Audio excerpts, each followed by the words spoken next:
Assalamualaikum warahmatullahi wabarakatuh. Alhamdulillahirabbil alamin. Wabihi nasta'in wa ala umuri dunya waddin. Wassalatu wassalamu ala asrofil anbiya'i wal mursalin sayyidina wa maulana Muhammad wa ala alihi wa sahbihi ajma'in, amma ba'du. Yang saya hormati Kyai Haji Muhammad Idris Jamaluddin beserta ibunya Hajah Mimah Falasifah selaku pengasuh Pondok Pesantren Al-Muhibbin Putri Tambak Beras Jombang. Yang saya hormati Bapak Ahmad Nidhami selaku Mudir Madrasah Diniyah Pondok Pesantren Al-Muhibbin Putri. Yang saya hormati kedua orang tua saya yang semoga selalu diberikan kesehatan, dan tak lupa pula kepada teman-temanku yang berbahagia. Perkenalkan, nama saya Sania Ainul Iza. Saya dari kelas 6 Madrasah Diniyah Pondok Pesantren Al-Muhibbin Putri Tambak Beras Jombang. Di sini saya akan menjelaskan halal dan haram terkait makanan yang terkandung dalam surat Al-Maidah ayat 1 sampai ayat 4. Makna globalnya yaitu Allah membuka surat Al-Maidah ini dengan ya ayyuhalladzina amanu aufu bil uqudi, yakni Allah menyerukan kepada seluruh umat manusia untuk memenuhi perjanjiannya, yaitu perjanjian untuk melakukan apa yang telah disyariatkan, apa yang telah ditentukan oleh Allah, yaitu dengan memakan makanan yang telah dihalalkan oleh Allah, tidak makanan yang diharamkan oleh Allah. Kemudian Allah menutup ayat ini, yaitu ayat pertama, bahwasanya Allah mengetahui apa yang kita kehendaki. Jadi tidak boleh jika seseorang sudah memenuhi perjanjiannya, maka dia tidak akan menghalalkan sesuatu yang diharamkan, dan begitu juga sebaliknya. Kemudian ayat yang kedua, yaitu Allah menyerukan kepada seluruh umat manusia agar la tuhillu sya'airullah, tidak melanggar apa yang telah disyariatkan oleh Allah.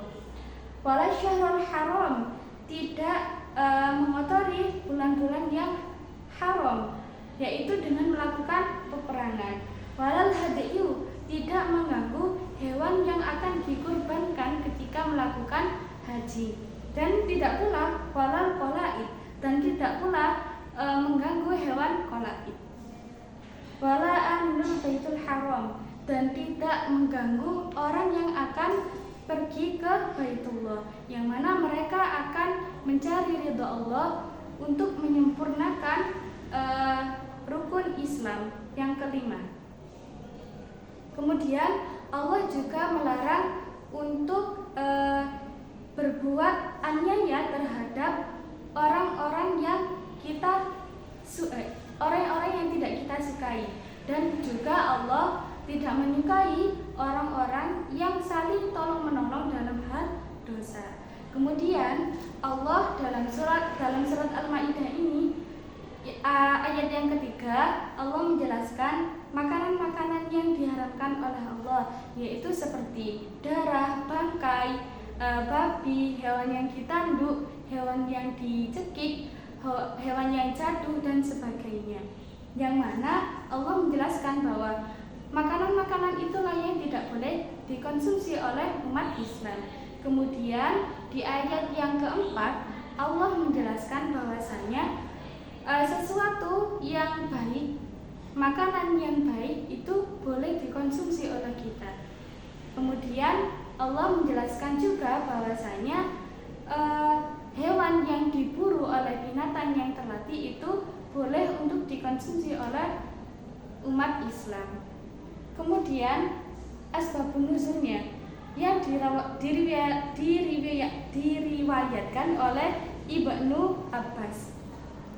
Suatu ketika ada sekelompok orang mukmin yang hendak pergi ke Baitullah, yang mana mereka ini dicegat oleh sekelompok kaum musyrik.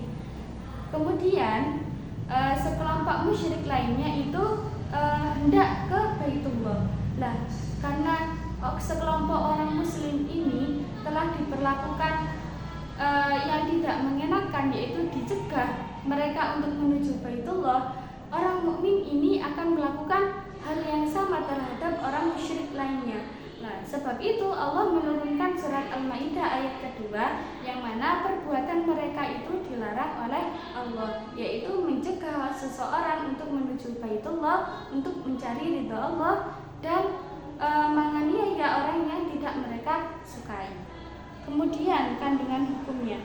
Dalam surat Al-Maidah ini apa sih yang dimaksud akad di sini?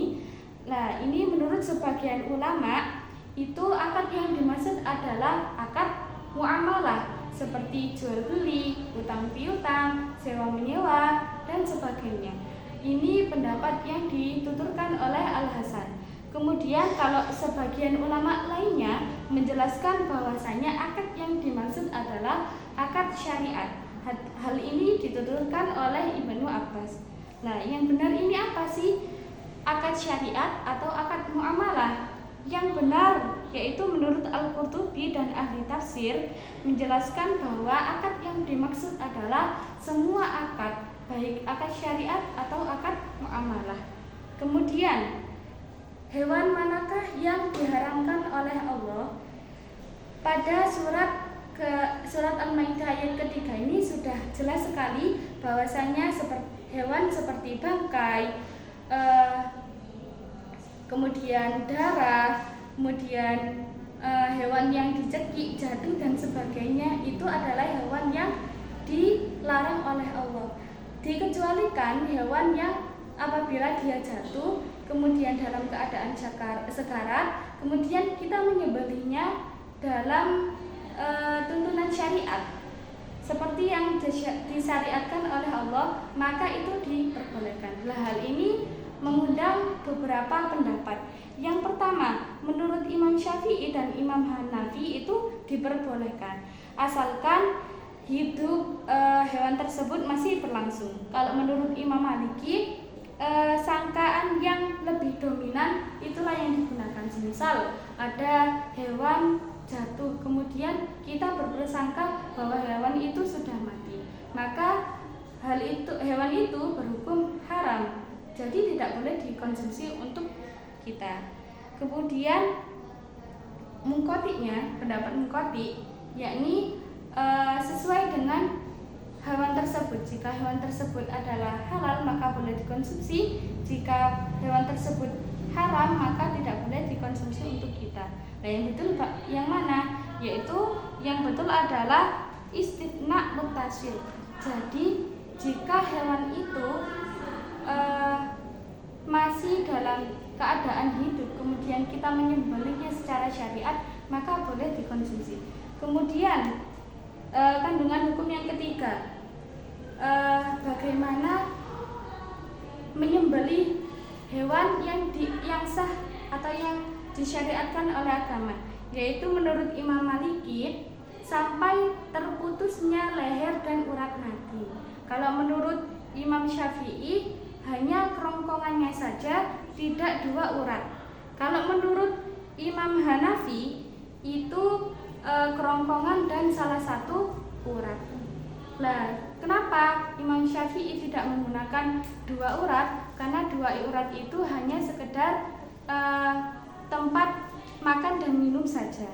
Kemudian kandungan hukum yang terakhir, bagaimanakah hukum hewan yang diburu oleh hewan yang terlatih? Nah, ini menurut ahli fikih bersepakat bahwa hukum hewan tersebut itu boleh dikonsumsi. Kalau sebagian ahli fikih itu harus dengan syarat. Yang pertama yaitu anjingnya benar-benar sudah terlatih. Kalau yang kedua, anjingnya tidak memakan hewan buruan.